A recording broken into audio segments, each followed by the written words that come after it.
Un mensaje importante para arrancar. En este podcast hemos aprendido que una de las claves para combatir el sobrepeso es que a la hora de comer la opción más sencilla sea también la más saludable.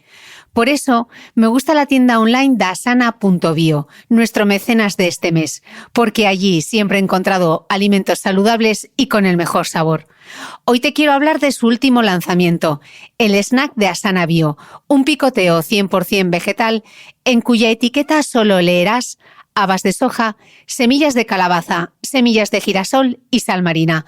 Un delicioso mix de semillas muy crujientes, pero no fritas. Visita la web www.asana.bio y con el código MITRE20 consigue un 20% de descuento en todos los productos de Asana Bio. www.asana.bio.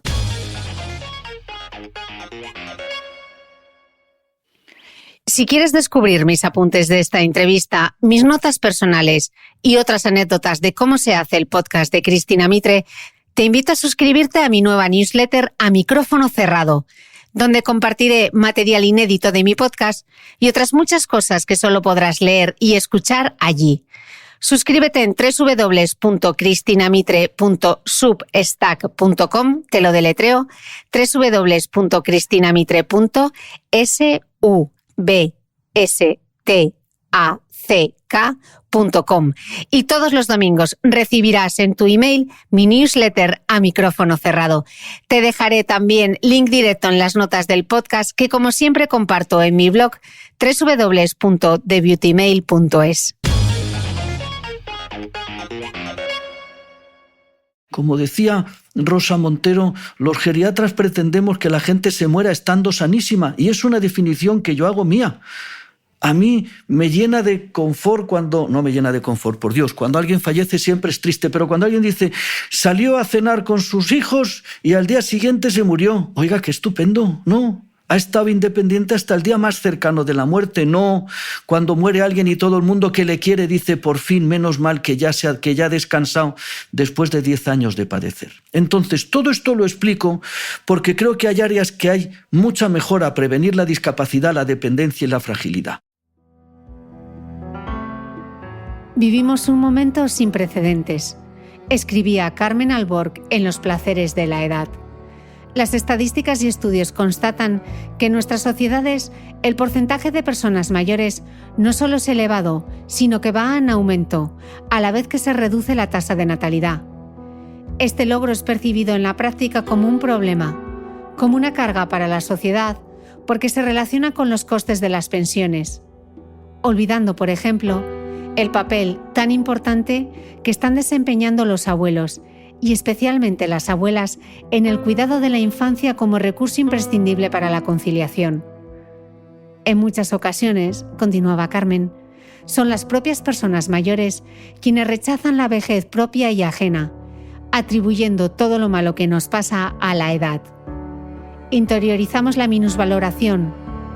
Tenemos miedo a envejecer porque se asocia a la pérdida de salud, de poder adquisitivo, de belleza, al aislamiento o a la enfermedad.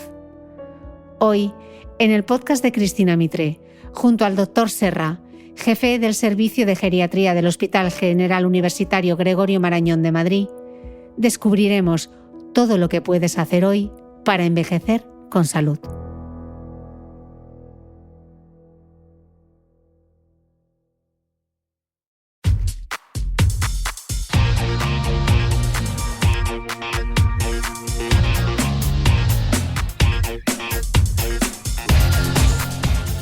Hola, soy Cristina Mitre, periodista y autora del blog The Beauty Mail. Bienvenido a este nuevo episodio de mi podcast, un espacio semanal en el que entrevisto a grandes expertos de la salud y el bienestar para que aprendamos juntos a vivir mejor.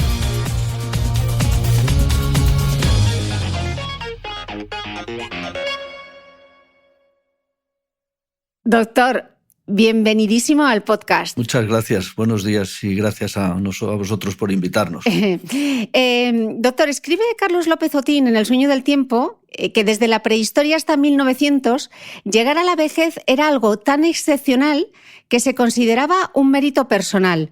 Ahora para muchos, más que mérito, casi que parece una condena, ¿no? Sí, puede parecer una condena, pero antes quisiera insistir en algo que a veces no se entiende bien.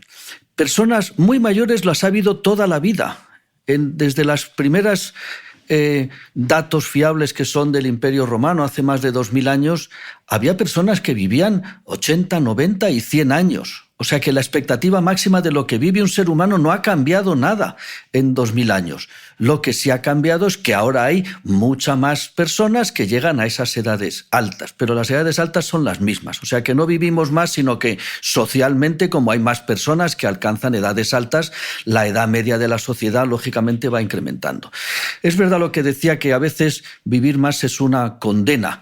Yo me resisto muchas veces a poder decir esas cosas porque creo que la vida es el mejor regalo que uno puede tener. No obstante, hay veces que uno tiene unos años con una calidad de vida mala y eso es precisamente el objetivo al que tenemos que dedicar esfuerzos, a intentar que la gente viva muchísimos años, pero todos ellos con la mejor calidad de vida posible.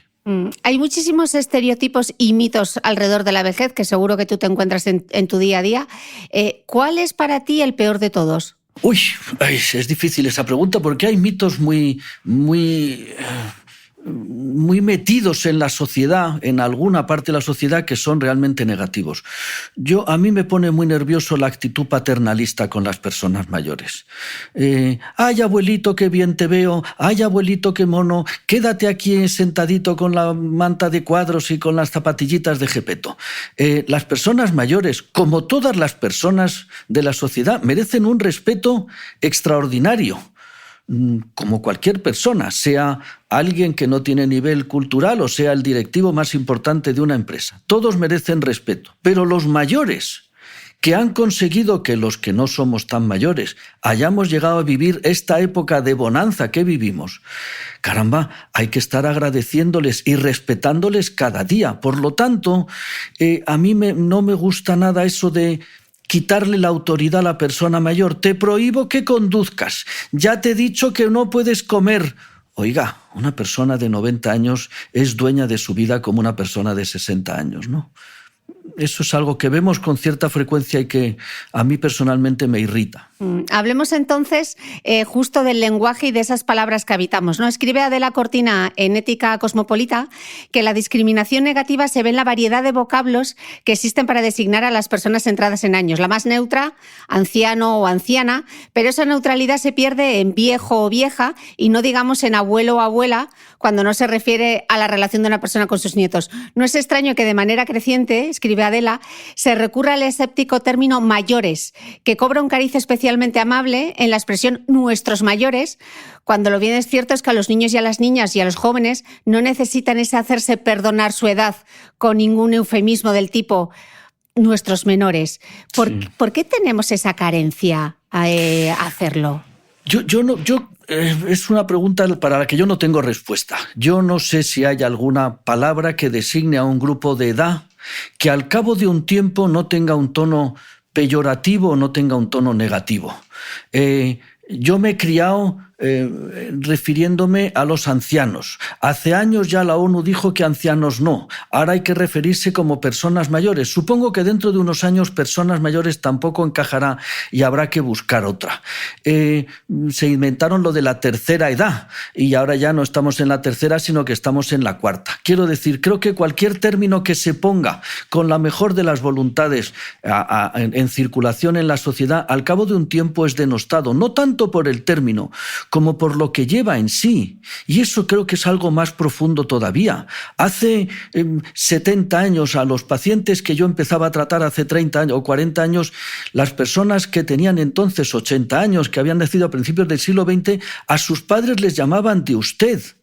El anciano era una persona reverenciada, era la persona que tenía la autoridad. Ya solo queda eso en nuestro entorno, en la etnia gitana, que el anciano sigue siendo el que mantiene la autoridad, aunque menos que de lo que la mantenía antes. No es un tema tanto de término como un tema de respeto. Yo me he criado en mi casa con 3 generaciones, con mi abuela, con mis padres y mis hermanos. y mi abuela tenía el mejor dormitorio de la casa y no era una casa muy grande. Eso es respeto y me da igual que le llamara abuela, que llamaba abuela porque era mi abuela, o persona mayor, se la llamaba doña Ángela, todo el mundo la llamaba por el don porque es una manera de demostrar respeto. Quiero decir, no creo que sea tan importante el término como lo que conlleva socialmente. Cuando alguien llama a una persona joven, puede también ser peyorativo. Oiga usted, joven, y le estás llamando joven. Yo llamo a una persona mayor con el mayor de los respetos y a veces utilizo el vocablo anciano, pero con el mayor de los respetos. No creo que sea, por lo tanto, un tema exclusivamente del término, sino de cómo se utiliza, ¿no? ¿Y tú crees, como dice Cortina, que existe ese edadismo, esa discriminación por razón de la edad? ¿Es palpable? ¿Tú lo ves? Yo creo que sí que existe, claro que existe. Existen los dos lados. Existe un respeto reverencial en muchos términos a las personas mayores y existe discriminación. Vivimos ahora en una época en la que prima lo joven.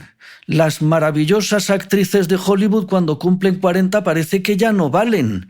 Las personas cuando tienen 70 años se hacen cosas a veces no muy afortunadas para pretender aparentar que tienen 25 años.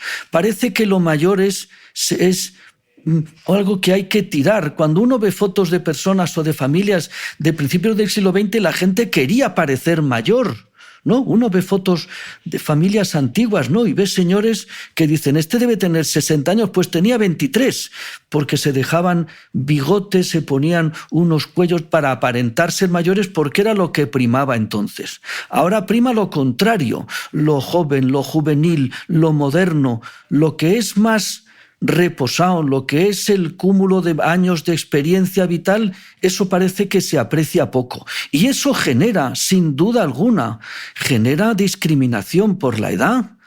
¿Cómo vamos a jubilar a gente a 65 años que quiere seguir trabajando y que es enormemente útil a la sociedad? ¿Alguien ha pensado el capital humano que se está desperdiciando cuando a alguien se le retira con 65 años y tiene por delante más o menos 20 o 25 años de expectativa de vida?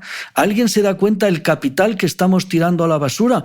Y si alguien se quiere jubilar y la ley se lo permite, adelante, pero seguro que hay personas que quieren seguir trabajando y que pueden seguir siendo socialmente útiles y no se les deja. Daríamos muchísimos ejemplos de discriminación por la edad porque los hay, pero no creo yo que sea a lo mejor lo más positivo para el mensaje, ¿no?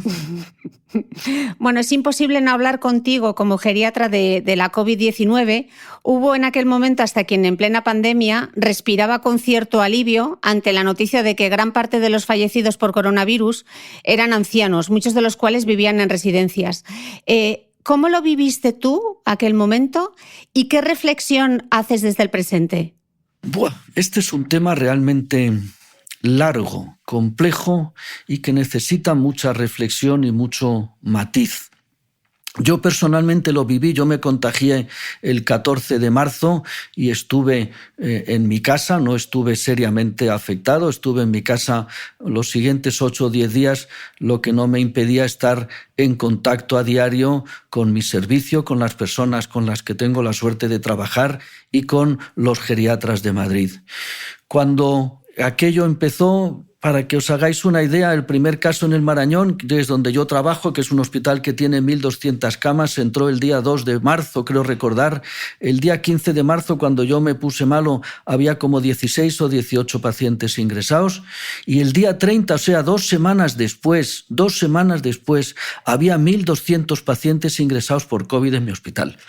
Eso quiere decir que no había ni una cama libre, pero no que no hubiera ni una cama libre, sino que, para que os hagáis una idea, un día malo, hoy no es un día malo, hoy hace buen tiempo, todavía no ha entrado la gripe, y hoy en mi hospital, ahora a las 8 menos cuarto de la mañana, había 56 pacientes en la urgencia con orden de ingreso, o sea, esperando una cama, 56, y no es un día malo. Un día malo de época de gripe, pues puede haber 80, 85 pacientes pendientes de una cama. Eso es una catástrofe para el hospital, porque tardamos unas horas, incluso a veces unos días en dar cama. Eso es un día de catástrofe. Cuando yo te cuento que el día 30 de marzo había 1.200 pacientes por coronavirus ingresados en mi hospital, en la urgencia había 300 pacientes pendientes de cama. Y al día siguiente, cuando se habían conseguido colocar no sé dónde, ¿sabes cuántos había al día siguiente? Otros 300. Y al día siguiente, otros 300. Lo que quiero decir es que yo creo que no se hace uno una idea de lo que ha sido esto. Si no ha estado dentro, mi hospital tenía la unidad de cuidados intensivos más grande de Madrid, 25 camas. 3 semanas después había en este hospital 125 pacientes intubados. Se había multiplicado por 5. Quiere decir que había pacientes en los quirófanos, que mi hospital tiene 30 y tantos, en cada quirófano había 1 o 2 pacientes intubados. Y esa presión, todo el hospital lleno de COVID, todo. La UBI multiplicada por 5 llena de COVID, toda. Y 300 pacientes abajo en la urgencia. Lo digo para que nos hagamos una idea, porque ahora a veces reflexionamos y hacemos unos juicios sentados tranquilamente, conversando y diciendo, caramba, ¿cómo se hizo, cómo no se hizo? Se hizo lo que se pudo. Heroicamente se hizo lo que se pudo. Heroicamente. Entonces, juzgar ahora, tranquilamente, los hechos que ocurrieron en estas circunstancias, que doy un par de pinceladas, si hablaras con alguien de La Paz te podría contar exactamente lo mismo, o que alguien del 12 de octubre te contaría lo mismo.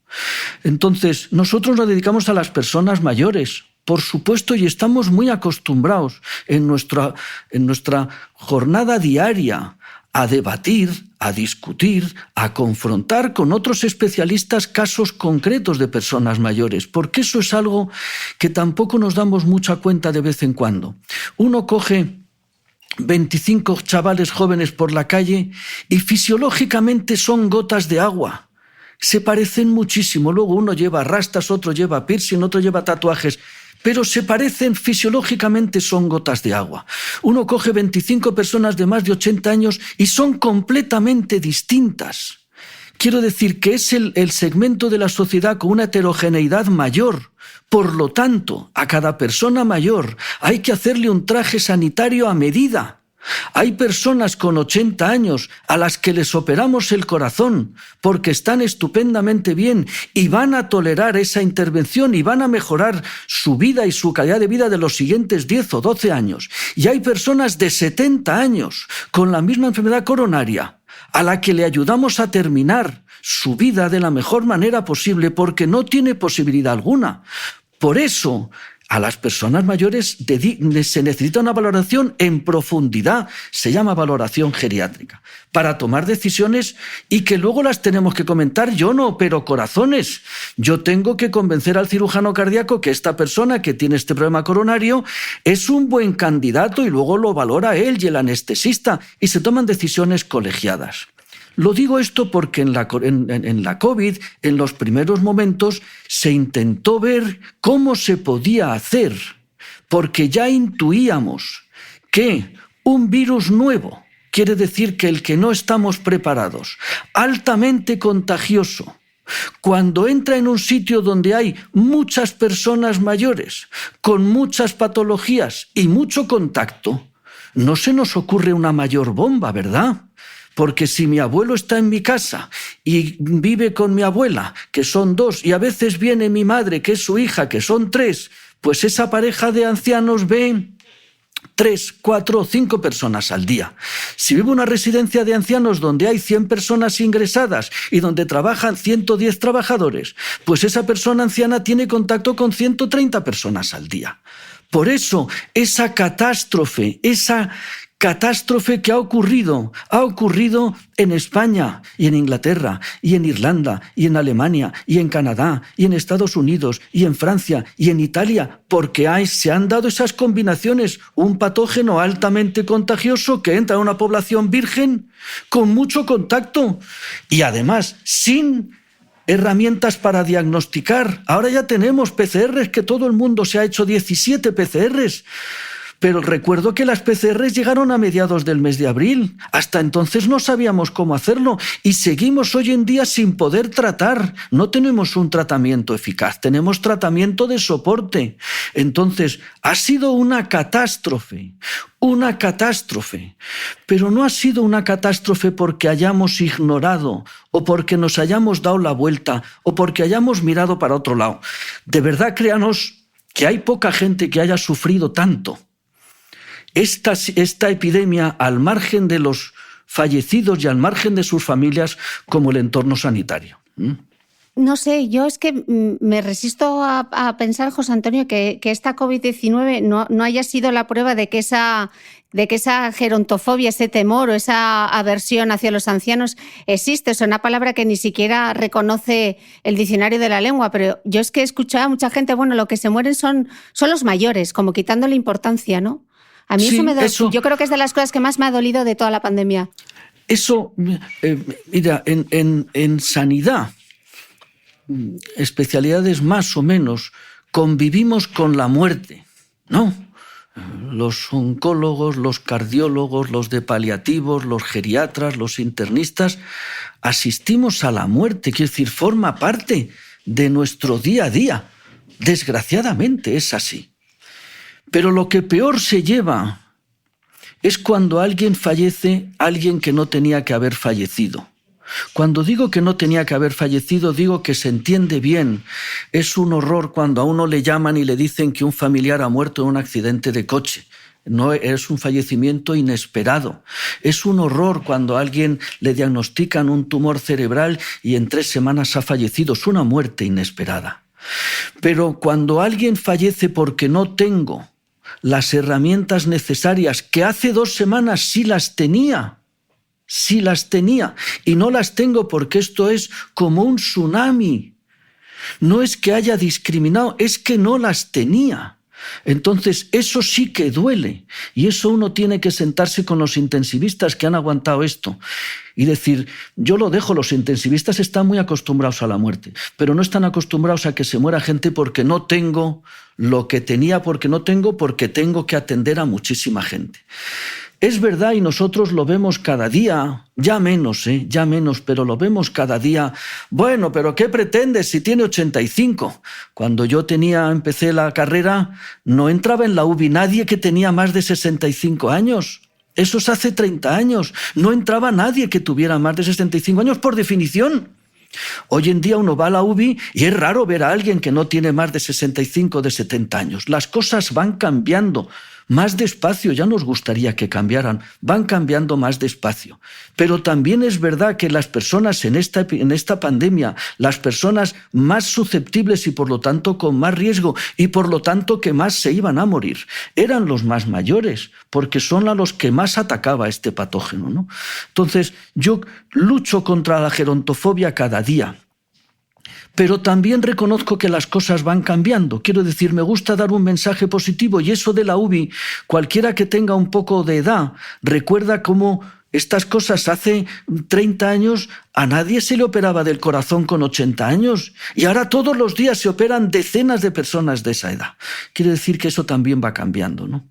Mencionabas antes el tema de las residencias de ancianos y, de hecho, según los datos que comparte Cortina en su libro, en 2019 las residencias eran vivienda habitual de 300.000 personas y en 2020 la mitad de los fallecidos por la COVID-19 o sintomatología compatible han muerto en ellas. Doctor, ¿qué debemos plantearnos de cara al futuro? ¿Consideras que estamos cuidando bien de los ancianos? ¿Están bien atendidos? Uy, qué pregunta más buena y más complicada. Como decía al principio, el mundo del mayor es un mundo enormemente heterogéneo, ¿no? Enormemente heterogéneo.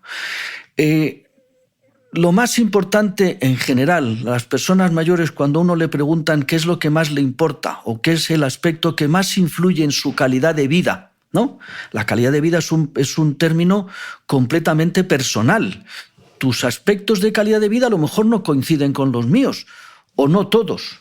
Las personas mayores casi siempre lo que dicen en las primeras 3 posiciones está el ser independiente, el poder hacer las cosas por mí mismo, el no necesitar ayuda. Y eso, la dependencia, la discapacidad, es algo básico, que además es perfectamente prevenible, perfectamente prevenible. Entonces, están bien atendidos. Como decía, la población anciana es tan heterogénea que podemos encontrar personas perfectamente atendidas y personas espantosamente atendidas. Yo entiendo que la pregunta genérica, tengo que dar una respuesta un poco genérica. Hay enorme margen de mejora en la atención a las personas mayores. Hay un dato que es muy relevante que tampoco se sabe mucho. Los 65 años como punto de corte para decir que una persona es anciana viene de 1870 y tantos, cuando Bismarck, el mariscal alemán, en agradecimiento a sus tropas que llegan victoriosas de no sé qué batalla, decide que los soldados que han sobrevivido pueden seguir cobrando su paga, la soldada, sin tener que ir a guerrear al campo de batalla. O sea que establece por primera vez la jubilación. A nadie se le escapa que las personas de más de 65 años que sobrevivían a una batalla debían ser una o ninguna. No, luego es una medida de gracia para una población muy, muy pequeñita. En España eso se pone en 1919 durante la época de la dictadura de Primo de Rivera, cuando de cada 10 personas que nacían, solo una llegaba a los 65 años. Solo una. Ahora de cada 10 personas que nacen, 9,5 llegan a 65 años. Quiero decir, seguir considerando que uno es viejo a partir de los 65 es un absurdo. Todo esto lo explico para intentar decir, ¿se trata bien a los mayores? Pues mire, a algunos sí y a otros no. Creo que es imprescindible luchar y poner todas las herramientas para que la gente llegue lo más sana y lo más independiente posible hasta la edad más alta posible. Como decía Rosa Montero, los geriatras pretendemos que la gente se muera estando sanísima, y es una definición que yo hago mía. A mí me llena de confort no me llena de confort, por Dios, cuando alguien fallece siempre es triste, pero cuando alguien dice, salió a cenar con sus hijos y al día siguiente se murió. Oiga, qué estupendo, ¿no? Ha estado independiente hasta el día más cercano de la muerte, no. Cuando muere alguien y todo el mundo que le quiere dice, por fin, menos mal que ya ha descansado después de 10 años de padecer. Entonces, todo esto lo explico porque creo que hay áreas que hay mucha mejora a prevenir la discapacidad, la dependencia y la fragilidad. Y luego, centrándonos en el modelo residencial, es un modelo que viene de muchos años atrás, cuando a alguien se le ingresaba en un sitio así y en 2 o 3 meses fallecía. Ahora, cuando alguien tiene 65 años, estadísticamente tiene 20 y tantos años de esperanza de vida. Y cuando alguien tiene 75 años, estadísticamente tiene 15 o 16. Y cuando alguien tiene 85, estadísticamente tiene 7 o 8. Y cuando alguien tiene 95, estadísticamente tiene 3 o 4. Quiero decir, no es que te ingreso para un poquito y ahí te vas a morir y ya. No, vas a estar mucho tiempo porque tienes mucha esperanza de vida. Y por lo tanto, ese tipo de centros deberíamos darle una vuelta. Y desde hace tiempo, pero ahora con la COVID, sí que a nivel mundial, esto no es un problema español. A nivel mundial, todo el mundo se está replanteando este sistema de residencia, de asilo, en el que la gente va en muchas ocasiones porque no tiene otro sitio donde ir. Entonces sí que habría que darle una vuelta a cómo queremos no es tratar a nuestros mayores, cómo queremos que nuestros mayores estén en esta sociedad los años que tengan por delante, no los últimos, los años que tengan por delante, ¿no? Sobre todo atendiendo a los datos, ¿no? Porque según las proyecciones del Instituto Nacional de Estadística, de octubre de 2018, los datos son del 2018, en 2033 la población de más de 65 años podría ser la 1/4 parte del total y la centenaria será algo más de 46.000 personas. O sea, o empieza a ser o la longevidad empieza a ser parte central de las políticas económicas y sociales o mal vamos, ¿no? Tenemos un gran reto por delante. Claro, pero fíjate, mal vamos si tú que estás en estas cosas, si tú pones envejecimiento problema, la última vez que lo hice me salían 500.000 entradas en Google. Google. Si pones envejecimiento solución, creo que salen 20.000. Es decir, el que la gente viva muchos años no es un problema, por Dios. Es un logro de siglos de evolución. Entonces no puede ser un problema. Es un problema que la gente tenga dificultad para tener hijos, el que los quiera tener. Es un problema enorme que hoy en día tener hijos es una cosa heroica. Y eso hace que cada vez haya más personas mayores en la sociedad porque hay menos niños que entran. Pero es una cosa extraordinaria que a mí me diagnostican una insuficiencia renal con 65 años, que hace 40 pues duraba un mes. Y ahora puedo durar 25 años con buena calidad de vida. Luego, que haya mucha gente mayor no es un problema. Es un problema que haya poca gente joven. Ese sí que es el problema.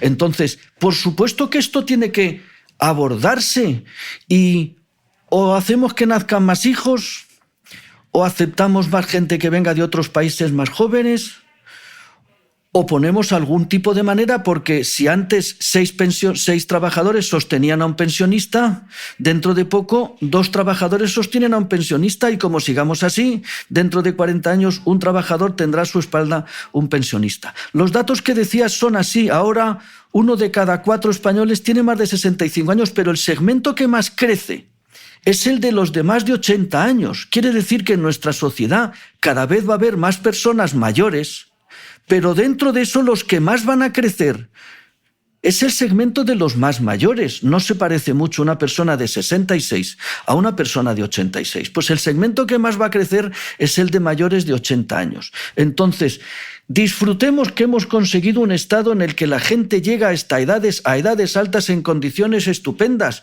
Disfrutémoslo y pongamos ya las herramientas para que esto se pueda mantener y mejorar.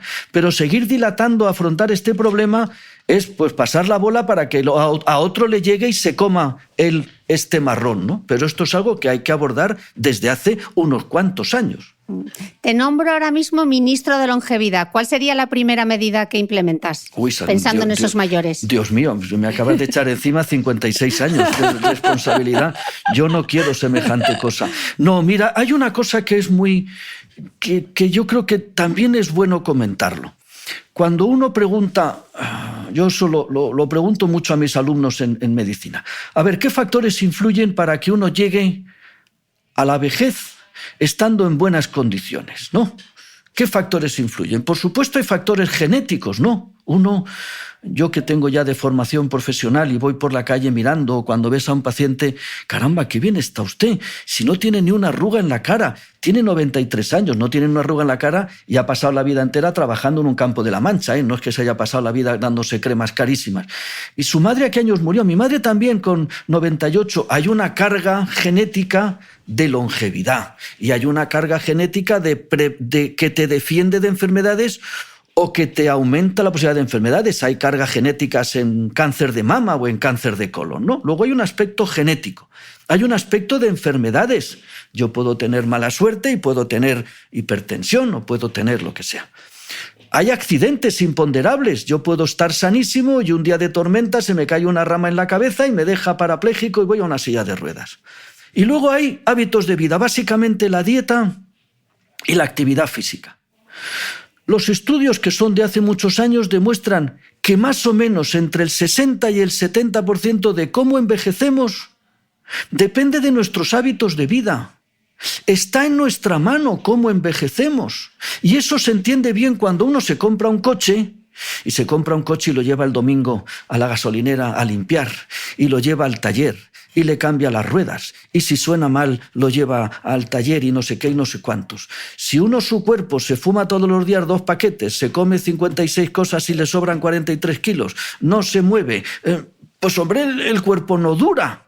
Entonces el mensaje de en nuestra mano está un porcentaje enorme de cómo envejecemos, creo que eso es bueno. No es que sea bueno, eso es real y es positivo. Cuando nos preguntan a qué edad ¿a qué edad hay que empezar en esto? Ya se ve que las madres que se han cuidado durante el embarazo dan niños o niñas que son más longevos. Luego la prevención empieza con el nacimiento. Vale, Pero el otro extremo es muy importante insistir que nunca es tarde. ¿Merece la pena iniciar a hacer actividad física con 85 años? Sí, no es que lo diga yo que esté loco, es que lo demuestra la ciencia. Y si has tenido la suerte de hablar con Alejandro Lucía, que es uno de los mayores expertos mundiales, te lo demuestra perfectamente. ¿Merece la pena dejar de fumar con 80 años? Sí. ¿Merece la pena tener un peso adecuado con 80 años? Sí. Entonces, el intentar establecer políticas que garanticen que las personas vivan hasta la edad alta que van a llegar, en la condición más independiente posible, eso es de las cosas más rentables. Es un término que ahora está muy de moda, que se llama fragilidad. La fragilidad es la prediscapacidad. Cuando alguien empieza a tener dificultad en ponerse la chaqueta, cuando alguien empieza a tener dificultad en levantarse de la cama, cuando alguien empieza a tener dificultad en subir la escalera, hay que ver por qué y hay que hacer algo. Porque la mayoría de las veces puedo hacer algo, pero si no hago algo y ese deterioro va progresando, cuando ya esté en silla de ruedas y lleva 3 años, de ahí ya no le levanto. Entonces, respondiendo rápidamente y de una manera un poco frívola a mi primera medida como ministro de la longevidad, creo que la lucha contra la fragilidad y el prevenir hábitos de vida saludables, creo que eso es de las cosas más importantes y que nos puede influir en que las personas mayores lleguen a estas edades altas en las mejores condiciones. Y se va avanzando. Me gusta correr, aunque ya puedo correr menos por mi edad.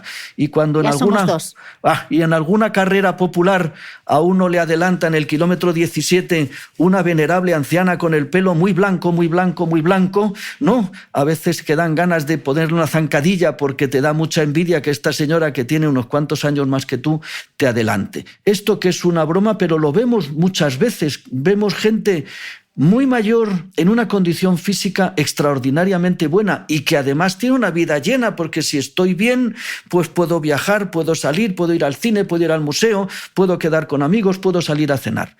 Lo contrario, el viejo que se ha ido deteriorando poco a poco y que ya tiene discapacidad básicamente por desuso, porque empecé a dejar de hacer, seguí dejando de hacer y al terminar ya no podía hacer. Que estoy en silla de ruedas, que no puedo salir a la calle porque vivo en un 4º piso sin ascensor, que no estoy solo porque ya mi hija o mi hijo, en fin, eso es un envejecimiento poco satisfactorio. Por lo tanto, esto que decimos muy rápidamente, intentar conseguir que las personas lleguen a las edades altas en la mejor condición posible, es la mejor inversión para las personas, la mejor inversión para el mundo sanitario y la mejor inversión para el sistema económico. Si alguien tiene la desgracia de ver lo que cuesta un gran discapacitado tenerlo en casa o en una residencia, estamos hablando de 3.000 o 4.000 euros cada mes en la residencia o en casa. 3.000 o 4.000 euros cada mes, eso hay pocas familias que lo aguanten y por lo tanto pocos estados que lo aguanten, ¿no? Lo decías tú al principio, que lo que más nos preocupa y lo que más nos asusta es esa dependencia y esa discapacidad, y que es fácilmente prevenible con algo tan barato como es el ejercicio físico. Yo lo que echo de menos es que haya más políticas para promover la actividad física, porque sí, hay campañas del azúcar, hay campañas de antitabaco, hay campañas de ponte el cinturón, pero ¿cuántas campañas hemos visto que promuevan la actividad física? Pocas. Yo ninguna. Pocas, si no ninguna. Eso es una inversión de las más rentables. ¿Por qué no se hace? También podríamos hablar mucho, muy largo, que por qué no se hace. Es verdad que se promueven y es verdad que mejoran. De cualquier manera, esto es un esfuerzo. Yo siempre soy positivo, no porque esté iluminado, sino porque veo que las cosas mejoran. A veces me desespero porque mejoran más despacio. No solo es una cuestión de políticas, también es una cuestión social. La edad media de los pacientes que nosotros vemos aquí en el Marañón, la media son 90 años. La edad media son 90 años. Cuando uno se pone a contarle a una persona de 90 o 91 años que para su diabetes, para su tensión, para su colesterol, para su pulmón, para su corazón, para su riñón, para su osteoporosis, para su músculo, para su estado de ánimo, para su memoria, hay una pastilla que vale para todo. Y se quedan mirando, ¿cuál es? Es el ejercicio. Y no me cuesta. Y vale para todo. No estoy diciendo que el ejercicio sea la purga de Benito y que cure todo. pero la gente que hace una vida más activa compra menos papeletas para que me toquen esos premios de los que hemos hablado en la rifa. Y ese ejercicio no es lo mismo, por eso digo que no hay dos personas mayores iguales, no es lo mismo el señor que está paseando por el Retiro y que incluso alguna vez se pone pantalón corto y zapatillas y trota un poquito, que el señor que a duras penas puede ir caminando con el andador. El que camina con andador puede hacer actividad física de fortalecimiento muscular, y si ayer ha sido capaz con gran ayuda de dar 3 pasos, a ver si podemos dar mañana 5 y pasado 7 y al otro 9, y a lo mejor el mes que viene estamos andando 150 pasos al día. Y eso la mayoría de las veces de la discapacidad de las personas mayores ocurre progresivamente, y el componente más importante es la atrofia por desuso. Yo les explico a los pacientes que si yo me pongo a hacer la vida que hacen ellos, en 3 semanas estoy bastante peor, porque si he estado en la cama 9 horas y he estado sentado otras 9, y de las 6 restantes he estado en vertical media y estaba andando 3 minutos, pues los músculos se atrofian. Entonces, no solo es un cambio de políticas sociales, es un cambio de que la gente se lo crea.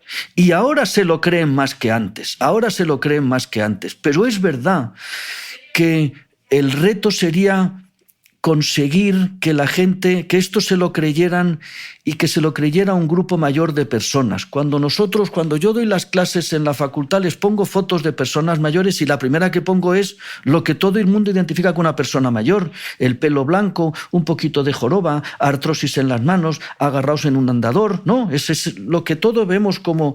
Y luego les pongo al lado la foto de Clint Eastwood, que tiene 92 años. 91, sí, 92, y acaba de dirigir una película. No ha dirigido, ha escrito, ha dirigido, ha interpretado y ha producido. Si alguien ha hecho un poquito de cosa audiovisual, sabe bien el esfuerzo que supone escribir, dirigir, producir e interpretar. 92. Y, por cierto, ir a verla, que es extraordinariamente buena. Tiene 92, la reina de Inglaterra tiene 95. Quiero decir que el mundo está lleno de personas que están en una condición muy buena. ¿Y cómo han llegado ahí? Pues es bueno preguntarlo y es bueno interpretarlo. Pero si tengo una buena condición física, me permite tener una vida de relación más amplia que si estoy confinado a mi casa. Y si tengo una vida de relación más amplia, tengo mucha más aferencia que me hace feliz. Mi vida es más entretenida. Yo les pregunto a las personas mayores: ¿qué hace usted? Cuénteme un día. Y me cuentan un día, y cuando termino digo: ¿y usted se aburre? Y me dicen: uy, no, doctor, no me aburre. ¿Y usted se divierte? Uy, pues tampoco. ¿Cómo se va a divertir usted con esa vida que lleva? Si es que es muy aburrida, ¿no le apetecería a usted? Y empiezas a hablar y van saliendo cosas. A cada uno hay que hacerle un traje a medida. Al que le gustan los toros, pues no le gusta ir al fútbol, o al que le gusta el Museo del Prado, no le gustan los toros. Pero intentar que cada uno haga, en función de su capacidad, la vida más estimulante que se pueda. Eso hay veces que se puede conseguir, otras veces no. Entonces, esto es necesario un cambio social, es un cambio administrativo. Todos tenemos que cambiar cómo vemos a una persona mayor. No es el problema de los ancianos, no, que los ancianos no son un problema, es un logro. No estigmaticemos de ¿es usted mayor? Hace poco, el primer ministro japonés, hace ya 5 o 6 años, hizo unas declaraciones estimulando que la gente a los 75 se suicidara. Primer ministro japonés, si lo buscas en Google, lo encuentras. Por cierto, ya ha cumplido el 77 o 78 y no se ha suicidado. Y no se ha suicidado. Pero lo decía el primer ministro japonés, o ministro de finanzas, no recuerdo, pero era alguien del gobierno japonés. Entonces, oiga, no frivolicemos, no. Intentemos que las personas que hemos logrado en 2000 años de mejora, se ha logrado lo que se ha logrado, no lo veamos ahora como una carga. Veamos a ver qué hay que hacer para que la gente pueda tener más hijos sin que eso se le lleve el 90% de un sueldo que no le da para más, ¿no? Quizás esas cosas también estarían bien, ¿no? Ahora que hablamos tanto de la visibilidad, de la importancia de la diversidad, qué importante también este mensaje referido a las personas mayores, ¿no? Sí. José Antonio, desde Silicon Valley apuestan que en 2045 llegaremos a conocer la muerte de la muerte, que el envejecimiento va a poder tratarse y curarse como si fuese una enfermedad. Este transhumanismo propone considerar la vejez como una enfermedad que puede y debe ser curada. ¿Tú cuando oyes esto qué piensas? Bueno, es que haces preguntas muy complejas que necesitan mucha cosa. A ver, a mí yo tengo una cierta tendencia a revisar predicciones de hace unos años, ¿no? Entonces, cuando decían que en el año 2000 no sé cuántos, en fin, las predicciones son predicciones. Y son gratis, además, hacer predicciones. Son gratis. Y yo he estado en algún coloquio, quizás no demasiado cómodo, con personas que dicen eso, que es ya la muerte de la muerte y que el envejecimiento ya ha acabado. Por cierto, alguno de ellos se teñía el pelo. Era una cosa muy curiosa, ¿no? Si acabamos con la muerte de la muerte, pues a lo mejor también acabaremos con las canas, ¿no? Pero lo que quiero decir, eso, ahora hay una tendencia, se llama la gerociencia, a intentar estudiar los mecanismos implicados en el envejecimiento. López Otina, quien has entrevistado, hizo un papel en el 2013 en la revista Cell, que es una de las mejores, que es un papel extraordinario, que se le ha dado, no se le ha dado la resonancia que debe tener, ¿no? En el que explicaba los mecanismos que conllevan el envejecimiento. Hay mecanismos... Hallmarks of Aging era. Hallmarks of Aging, sí. Hay mecanismos que son siempre malos, mecanismos que un poquito son buenos y muchos son malos. Los radicales libres que se producen con la combustión normal del cuerpo es una cosa normal. Cuando eso es demasiado es malo. La nutrición es imprescindible para el funcionamiento del cuerpo. Cuando es mucha es malo. Y luego hay mecanismos que son por agotamiento. El recambio de las células se termina agotando y eso de las células madre, que ahora todo el mundo conoce, se termina agotando. Eso que ocurre en Silicon Valley de intentar identificar el envejecimiento como una enfermedad tiene una traducción en cuestiones regulatorias de poner en marcha ensayos clínicos para luchar contra el envejecimiento. Hay uno que llevan mucho tiempo queriendo ponerlo en pie, que es con la metformina, que es un antidiabético muy conocido, y quieren poner en pie un ensayo y ver gente no diabética que toma metformina y gente no diabética que no toma metformina, a ver la longevidad. Pero claro, para eso el endpoint es la muerte y para eso tengo que identificar el envejecimiento como una enfermedad. Y por eso hay mucho debate intentando llevar el concepto de envejecimiento hacia la enfermedad. A mí eso me gusta poco. Me gusta poco conceptualizar la vejez como una enfermedad. Oiga, o sea que yo a partir de cierta edad soy un enfermo. Vaya usted a paseo, yo no soy un enfermo. Aunque tenga 83 o 93. No, la edad, yo lo enseño en la universidad, la edad no es una enfermedad. El envejecimiento no es una enfermedad. Hay mucho marketing y es estupendo, la muerte de la muerte y no sé qué, eso es una cosa estupenda de marketing. Pero los experimentos cuando dicen ya ahora a la mosca del vinagre, cuando le hacemos no sé qué, en vez de morirse en 15 minutos se muere en 18, es una noticia extraordinariamente esperanzadora para la mosca del vinagre, que va a vivir 10 minutos más y es una cosa maravillosa para ella. Traspasar eso a los humanos es una cosa enormemente compleja. Se ha avanzado mucho en cuestiones y en terapias genéticas, se ha avanzado enormemente. Eso de acabar con la muerte, yo a 2045 espero llegar porque entonces tendré 85 años, pero creo que yo no llegaré a conocer la muerte de la muerte. Creo que van más los esfuerzos, por supuesto por la investigación en ciencia básica, pero lo que te decía antes, lo de luchar contra la discapacidad, prevenir la fragilidad, prevenir el deterioro funcional, hacer que las personas cuando se mueran hayan estado hasta el día anterior siendo autónomas e independientes, eso sería el mayor de los logros, ¿no? Bueno, yo en este podcast, como tengo superpoderes, porque para eso es mi podcast, y antes te he nombrado ministro de la longevidad, pues ahora te digo que te voy a dar la oportunidad de que puedas hablar con Jeff Bezos, el fundador de Amazon y de Altos Labs, que es esa compañía que está centrada en luchar contra el envejecimiento.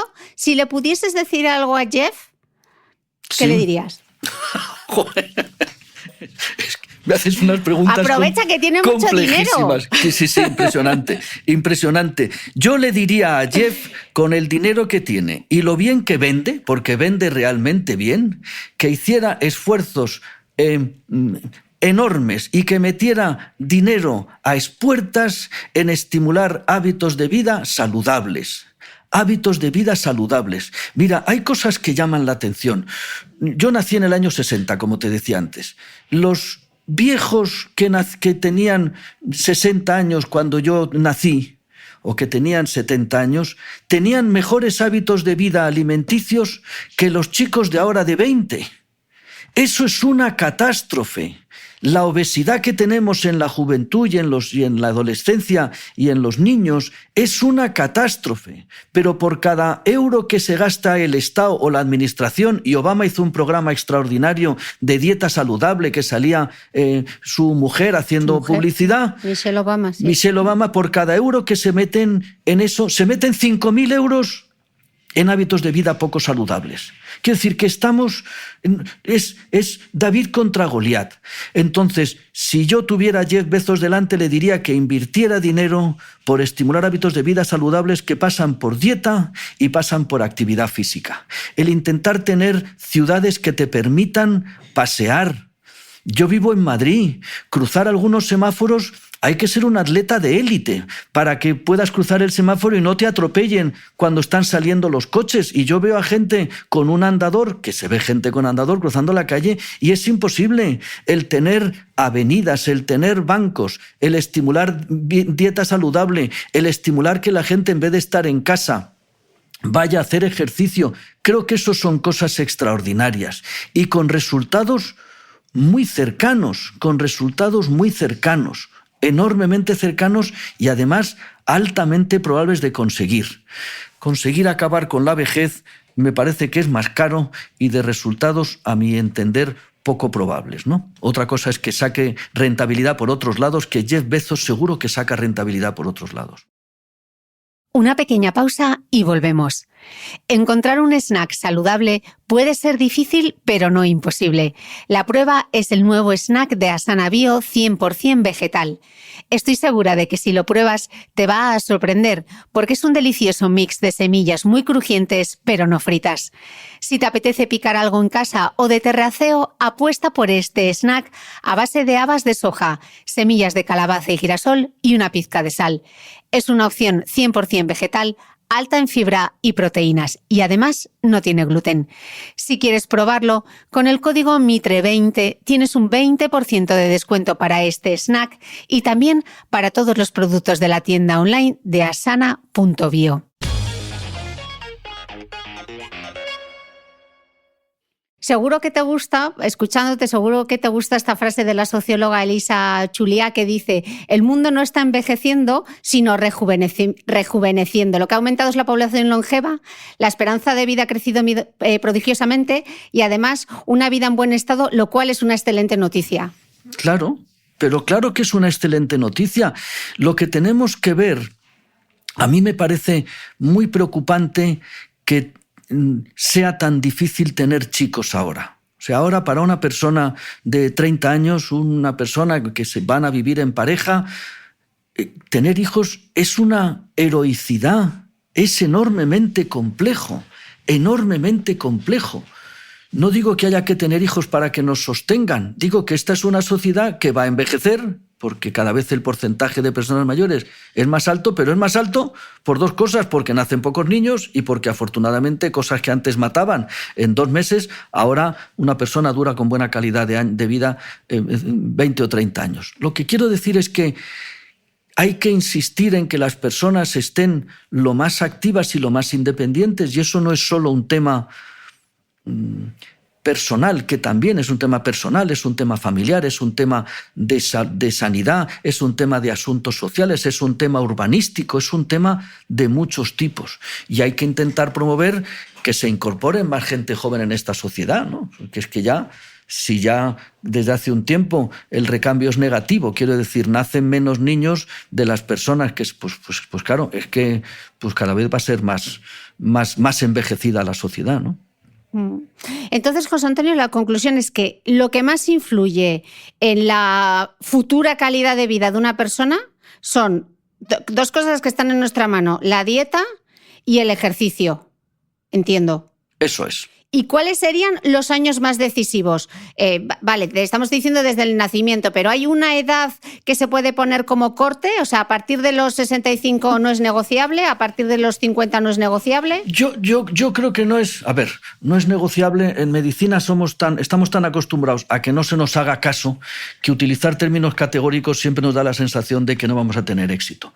Lo que creo que es bueno saber es que siempre es bueno empezar a hacer ejercicio.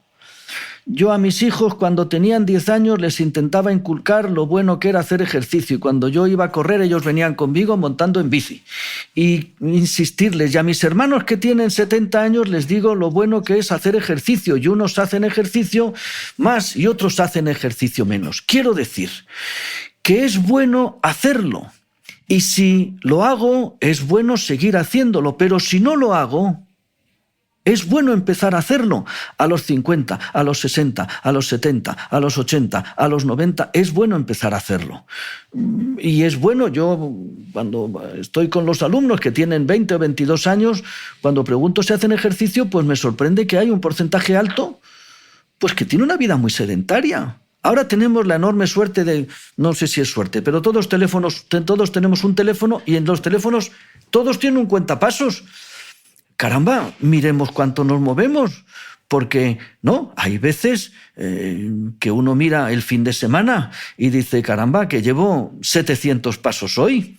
Esto no es una cosa buena, ¿no?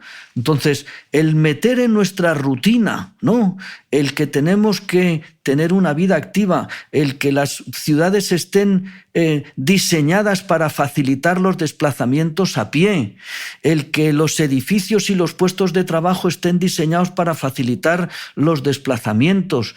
Esas cosas creo que estimulan y ayudan a que las personas tengan una vida activa, porque mira, Cristina, hay dos cosas que no son exactamente la misma. Una cosa buena es hacer actividad física, hacer ejercicio físico.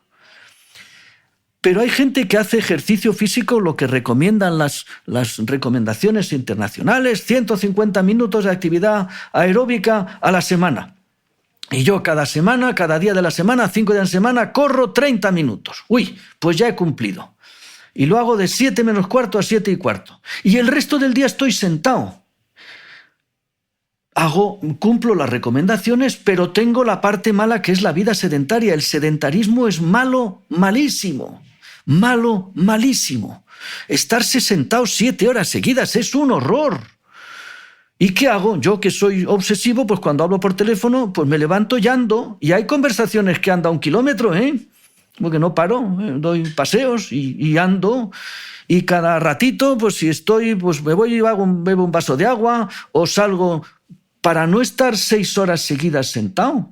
Y eso hay mucha gente que lo hace, muchísima gente que lo hace, y algunos hacen ejercicio. Entonces hay quien puede hacer ejercicio físico y hay quien tiene más dificultad. Pasear es extraordinario. Cuando dicen pasear no vale. ¿Cómo que no vale pasear? Es mucho mejor pasear que no pasear. Y si cuando vas paseando de vez en cuando aceleras un poquito el ritmo y te cuesta hablar con el de al lado porque vas jadeando, pues eso es mucho mejor todavía, ¿no? Claro, doctor, pero luego vemos titulares en la prensa que te dicen, ahora ya lo de los 10.000 pasos ya no son 10.000 pasos, sí. Ahora son 7.000 porque ya luego no se nota en diferencia a partir de los 8.000. Pero eso hay que entenderlo. Es que así, claro, como claro, nadie vemos todos el hombro, así no hay quien se entere. No hay quien se entere, tienes toda la razón. Es verdad que hay que leer pocas cosas. Y en ciencia hay que leer pocas cosas también, porque eso sale de un estudio que cogen en Suecia, que han cogido chiquicientos mil y sale un resultado. Si yo no me pongo, a mí cuando me dicen, doctor, ¿cuántos pasos hay que andar? Yo siempre digo que más que el día anterior. Si tú le dices a alguien que anda 1.000 pasos, que tiene que andar 10.000, le estás poniendo un listón que me va a deprimir porque nunca voy a llegar. Si tú a alguien que le sobran 30 kilos de peso, le dices que le sobran 30 kilos de peso, le vas a deprimir porque no puedo perderlos. Si le dices, a ver si pierde usted 1 kilo al mes, y ve en 2 meses que ha perdido 2 kilos, a ese le has enganchado. Si al que anda 1.000 pasos le dices, pues a ver si la semana que viene está usted andando 1.500, ya le has enganchado. Entonces es imposible decir si son 7.200, 7.500 o 10.000. Lo que sí se entiende es que tener una vida sedentaria, pasarse la mayor parte del día sentado, es malo. Eso es malo. Entonces levántese y pasee y camine. Más cada día, porque la tendencia habitual y normal es que cada día hago menos en vez de que cada día hago más. Eso está demostrado. Y no se sabe bien, pero cada día la tendencia a lo largo de tu vida es que te vas moviendo menos. Tienes menos desplazamientos, tienes menos viajes, tienes menos cosas, te vas desplazando menos. Por lo tanto, el intentar luchar para cada día hacer un poquito más, eso es lo más relevante. Tú, que en tu día a día ves a tantos ancianos, José Antonio, ¿qué tienen en común los que mejor están? Seguro que hay una radiografía. Sí, hay varias. Uno, ¿qué tienen en común los que mejor están? Uno, tienen ilusión. Tienen un proyecto. Eso es algo que es básico. ¿Tú te imaginas lo que es que a los 66 te retiran? ¿Y ahora qué tengo que hacer? No, cortar cupones. O me apunto a un viaje del Inserso a Benidorm.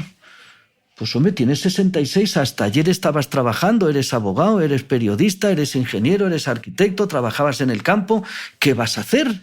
Entonces, cuando alguien, no de 66, que nadie considera que a los 66 uno sea anciano, pero cuando alguien con 80 te dice, doctor, tengo mucha ilusión porque me he apuntado a un curso de pintura y estoy entusiasmado, y además en ese curso de pintura he conocido a personas con las que quedo 2 tardes en semana y nos vamos a cenar, o me he apuntado que yo he sido ingeniero y he trabajado de sol a sol toda mi vida, pero me he apuntado en la universidad y para mayores estoy haciendo historia del arte, que es lo que siempre me ha ilusionado. El levantarse por la mañana con ilusión, eso mantiene la cabeza fresca y eso hace que uno tenga ganas por pasar un día. Cuando yo les pregunto, ¿qué tiene usted mañana? Nada. ¿Y pasado? Nada. ¿Y al otro? Nada. ¿Tú te imaginas lo que es eso? Eso es un espanto. Si a eso le unes que tengo ilusión y además físicamente estoy bien y además socialmente estoy bien, quiero decir, socialmente pues tengo pareja o tengo familia o tengo amigos o tengo gente con la que me gusta estar y además económicamente tengo un poquito de colchón. No quiero decir que tenga millones, pero tengo un poquito de colchón. Si tengo esas 4 patas, si estoy bien físicamente, si estoy bien mentalmente y tengo ilusión, si estoy bien socialmente porque tengo capacidad de relación y si tengo una mínima cobertura económica, me garantiza una buena... Aquí garantías no damos nada. Me compro papeletas para tener una buena vejez. Y luego también es verdad que las personas tienen que prepararse. No, aquí en la vida no nos preparamos para nada. Vas creciendo y antes de darte cuenta te dicen ¿qué carrera quieres hacer? Pero yo qué sé qué carrera quiero hacer si no sé nada y terminas la carrera y te dirás de qué vas a trabajar, pero yo qué sé de qué se trabaja aquí. Y cuando te quieres dar cuenta estás en pareja y has tenido hijos, que es la mejor regalo del mundo, pero nadie te ha enseñado estas cosas cómo vienen. Y trabajas de sol a sol, vas como si vas en una balsa que te va llevando un río y tu capacidad de manejar pues no es mucha.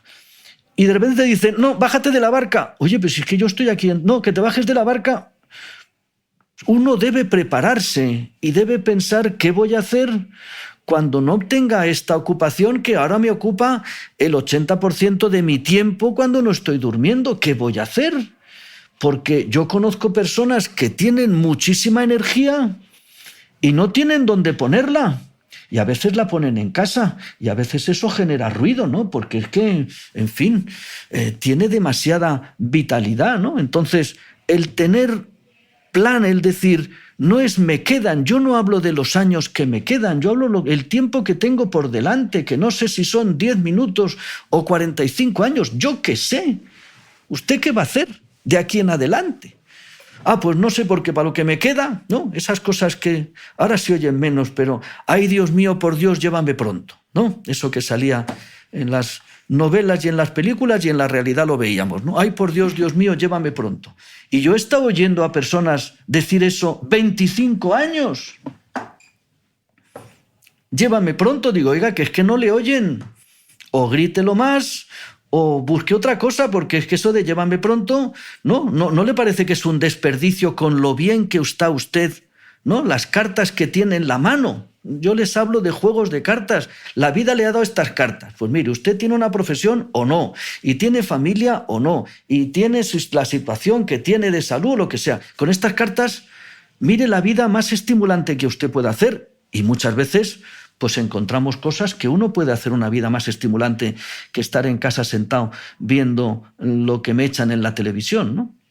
Qué importante la ilusión en todas las etapas vitales, pero en esta parece que mucho más. ¿Hay diferencias en cómo envejecemos considerando solo el género? ¿Viven más las mujeres? Y si es así, ¿por qué? Las mujeres viven más porque la primera causa de muerte en el mundo en el que vivimos son las enfermedades cardiovasculares y luego las enfermedades oncológicas, y las enfermedades cardiovasculares son más prevalentes en el varón. Son más prevalentes por muchas causas, pero algunas de ellas también son los factores de riesgo. Hasta hace no mucho tiempo la mujer no se incorporaba al hábito de fumar, que ya se ha incorporado, y ya estamos viendo cómo se está igualando la incidencia de cáncer de pulmón en hombres y en mujeres, porque siguen fumando menos las mujeres, pero las mujeres que fuman tienen más riesgo. Y las situaciones de estrés, de hipertensión, de diabetes, eso hace que tengan más riesgo de enfermedades cardiovasculares los varones. Viven más. También hay otro tipo de circunstancias, algunas conocemos y a otras seguro que no las conocemos y se nos escapan, que hacen que la mujer tenga algún tipo de factor que le prevenga o que le ayude a vivir más tiempo, pero viven más tiempo las mujeres que los hombres, en general. Hemos estado hablando del concepto de persona mayor, de cómo ha ido cambiando con los años, de lo que tú te has encontrado en todos estos años de experiencia también. ¿Cómo son los ancianos de hoy y cómo serán sobre todo los ancianos del futuro? Ahora te pido que saques la bola de cristal. Los ancianos de hoy es curioso porque yo te contaba que yo empecé en esto de la geriatría a finales de los 80. O sea que los viejos que veía habían nacido en 1900. Ahora estamos viendo los viejos que nacieron en los 30. O sea que fueron niños de la guerra, ¿no? Y los viejos y yo ya veo pacientes pues nacidos en los 40, ¿no? En la posguerra. Entonces, yo sí que notaba los viejos de 1900. A ver, hablar en general, todo esto es absurdo, no es absurdo. Quiero decir que no, los viejos es un mundo heterogéneo, pero sí que la experiencia de haber vivido una guerra, de haber vivido el hambre, de haber vivido la emigración y de haber hecho un país que es lo que han hecho, esa generación ha hecho este país en el que estamos, esto en el que estamos ahora, lo han hecho las personas que han nacido en 1900, 1920, 1930. Eso es una capacidad. Y los que han llegado a viejos eran supervivientes, porque el que no era superviviente se moría con 20, con 25, con un tifus con 7 años, con tuberculosis en los años 30. Son supervivientes y por lo tanto eran gente duras como rocas, duras físicamente y duras desde el punto de vista personal, ¿no? Gente que ha vivido una guerra, que se han muerto el marido, la mujer, los hijos, los padres, en la miseria, en el hambre. Esa generación nos ha puesto donde estamos ahora. La generación que ahora vemos, que son 30 años después, o sea, los hijos de los que yo empecé viendo en los años 80, se parecen bastante a los padres. Yo creo que en ese tiempo cambió poco, ¿no? España ha cambiado muchísimo, pero en los últimos 30 años, ¿no? Quiero decir, uno recuerda, yo nací en los años 60, pues, y soy el pequeño de 8 hermanos. Mis hermanos dicen que yo soy de la época del desarrollo. Ellos nacieron en los 40, pues yo parece que era el que había nacido en la época del 600, que era el desarrollo, y cuando ya había televisión en casa, cosa que antes no había. En color llegó en los años 70, ¿no?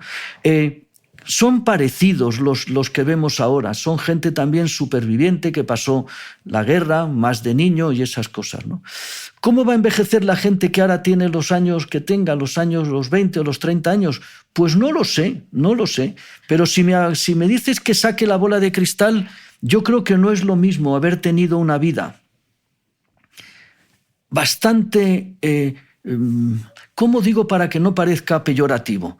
Estamos en la mejor época de la historia de nuestro país.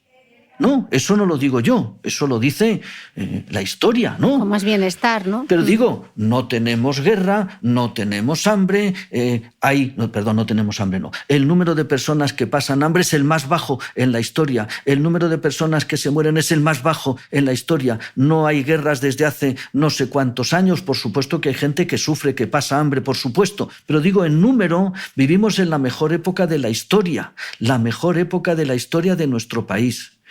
Por lo tanto, cuando uno viene de una guerra, todo lo que venga después es bueno, ¿no? Y cuando uno viene de la mejor época de la historia, mantener ese nivel de bueno es complicado. No quiero dar un mensaje negativo, sino que es complicado.